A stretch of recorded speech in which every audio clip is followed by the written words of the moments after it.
நானும் ஒண்ணுனா பார்த்துட்டே வந்தேன். என் கண்ணுக்கு எந்த அதிசயமும் தெரியல. ஒண்ணு கூட தெரியல. ஆமா, நீ நடி பாத்தீங்க அக்கா. நான் இந்த பக்கம் போனேங்க, தண்ணியே கிடையாதுக்கா. தண்ணி இந்த காலத்துல போயிருக்குமா? தண்ணி இருக்கிற பக்கம் நீ போயிருக்கணும். எனக்கு எப்படி தெரியும் அக்கா? அது மட்டும் கிடையாது, நான் ஒரு அதிசயத்தை பார்த்தேன். என்னக்கா பார்த்தேன்? நாடி வானம் வனாந்தர மாதிரி இந்த இடத்துல நாடி அதிசயத்தை பார்த்துட்டேன். யாருமே பார்த்திருக்க மாட்டேங்கோ.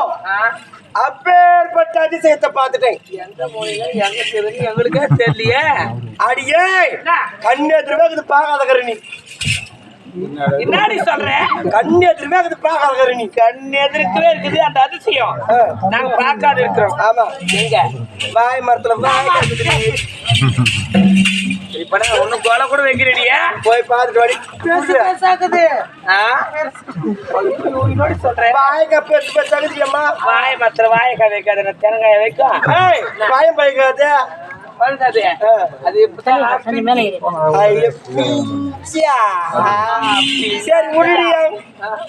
சரி, அந்த கதைக்கு வந்தோம். நம்ம அனைவரும் ஓடோடி வந்திருக்கிறோம். இதுதான் முட்டத்தூர் கிராமம். நான் கிராமத்துல வந்ததுன்னு பார்க்கிறேன். கோவிலில் இருந்தா ஒரு ஆலயம் இருக்கணும். இந்த கோவில்ல ஆலயமே இல்லாத, கோவிலே இல்லாத இந்த கிராமத்துல எங்கதான் இருக்குது கோவில்? அடியே அத பார்த்தீங்களா? முச்சந்தி வரையிலே ஏரி கோடியிலே ஒரு அம்மன் ஆலயம் இருக்கிறது. அந்த அம்மன் ஆலயமோ பழுதடைந்து இருக்கிறது. ஏன் அந்த அம்மன் ஆலயம் அங்க இருக்கிறது, எதுக்கா இருக்குதுன்னு யாருக்குமே தெரியலடி. ஒரு கிராமத்துல ஒரு ஆலயம் இருக்கிறா, ஊருக்கு நடுவுலதான் இருக்கும், அல்ல தெரு மொழியில இருக்கும். இந்த ஆலயம் கிராமமே இல்லாத நிசப்தமான இடத்துல இருக்குது. இருக்கு. என்ன காரணமா எனக்கே தெரியல. நான் ஒன்ன கேக்குறேன், யாரெல்லாம் இருக்கிறாங்கன்னு சுத்தி பாரு. சுத்தி பாரு.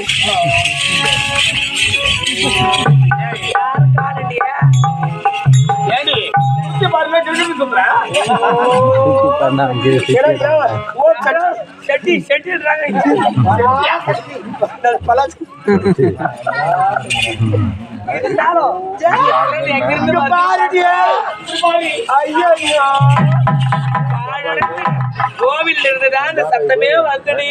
அந்த தாத்தா ஒத்துக்கிறாரு, நீங்க தாத்தா போய்வா. அப்படியா ஐயா? வணக்கம் வணக்கம் வணக்கம் வணக்கம்.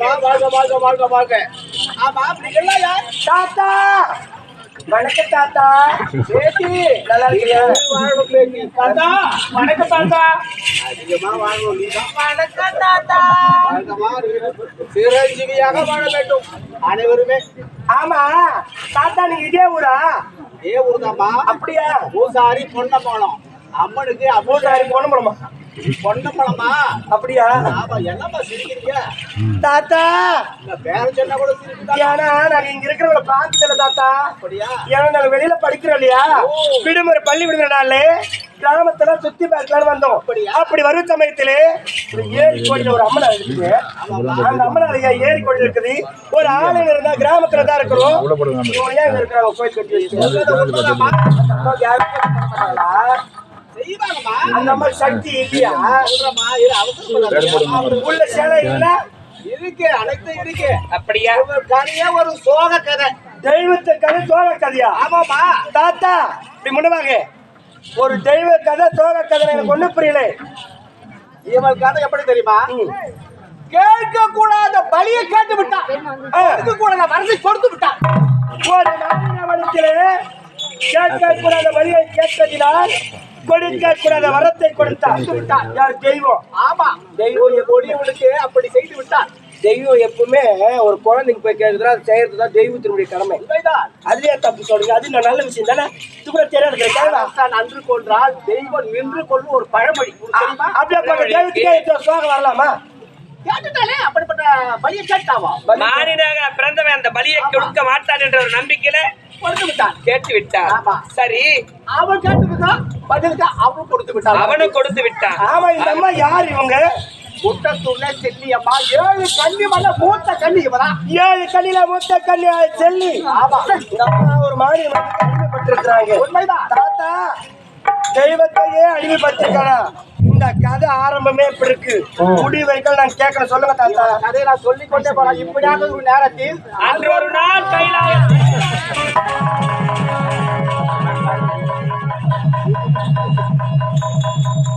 நமச்சிவாயவாகே நாதம் தான் வாகவாகே இமை பொழுதோ யாதான் வாயே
இந்த உலகத்தையே படியளக்கக்கூடிய பரமனுக்கு வழியாக திகழக்கூடிய பார்வதி உம்முடைய ஆதார விந்தங்களுக்கு ஆதாரமாக படுகிறேன். கட்டிய மங்களையும் காமாட்சி மங்களையும் கொண்டு நினைத்திருந்து நான் என்றென்றும் தீர்க்க சுமங்கலியாய் இருக்கேன். என்னை மனிதார வாழ்த்துங்கள்.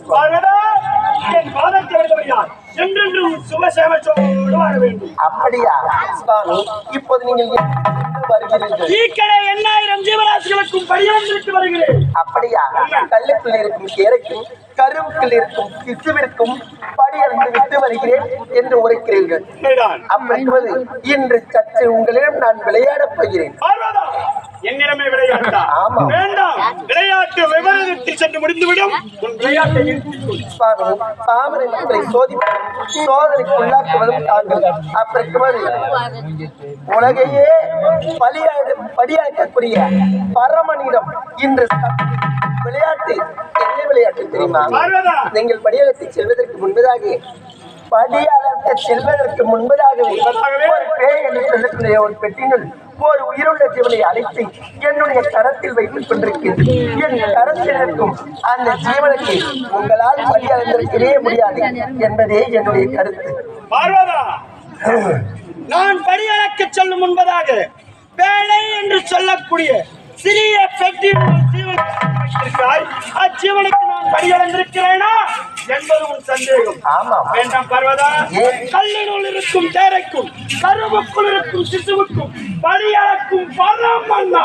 அப்படியா இருக்க நீ அழைத்து வைத்திருக்கும் சிறிய ஜீவனுக்கும் நான் படியளந்தேன் என்று உரைக்கிறேன். சுவாமி, நீங்கள் படியாளருக்கு செல்வதற்கு முன்பதாகவே தான் பேயை என்று சொல்லக்கூடிய ஒரு பெட்டினுள் ஒரு ஜீவனை அடைத்து என்னுடைய கரத்தில் வைத்துக் கொண்டிருக்கிறேன்.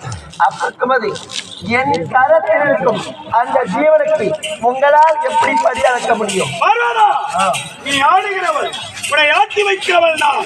அப்படி இருக்க சோதனை செய்யும் என்னிடமே சோதிப்பா.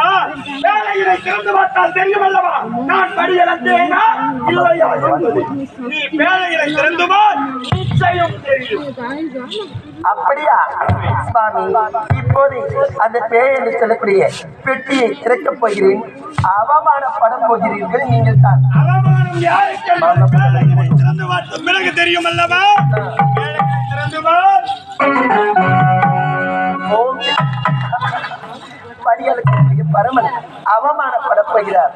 ஓம் சக்தி, ஓம் சக்தி, ஓம்